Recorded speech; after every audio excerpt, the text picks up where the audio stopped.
din sa staff ng DWIZ. Maalala po sa atin. Bayaran po, magbabalikan nga po ang Pilipinas sa Martes, alas 7 hanggang alas 8 ng gabi sa DWIZ. Pilipinas, what's up, Pilipino? Sana diretso ang araw mo na payapa, tahimik at maunlasara.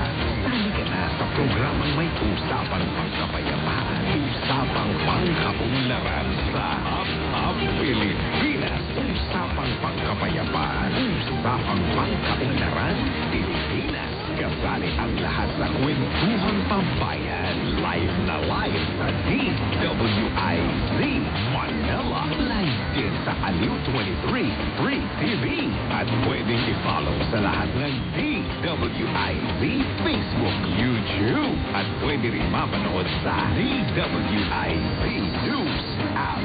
Kasama si retired Brigadier General Jerry Zamudio at ang batikang broadcaster na sina Andy Vitas at Emil Carion. Up Pilipinas. Usapang pangkapayapaan. Usapang pangkaunlaran. Pilipinas. Tuwing Tuesday to Friday, 7 p.m. This is the news and information station of Aliw Broadcasting Corporation. Reaching and engaging every Filipino. On air, online, and on ground. Ito ang bagong DWIZ 882. Nagbabalita ng tama. Naglilingkod ng tama.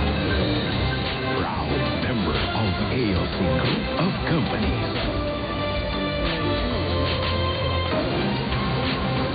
Narito na ang mga news scoop ngayon. Guro sa Cebu, patay matapos mahulog sa motorsiklo at matigasa ng SUV. Dalawang tao patay matapos.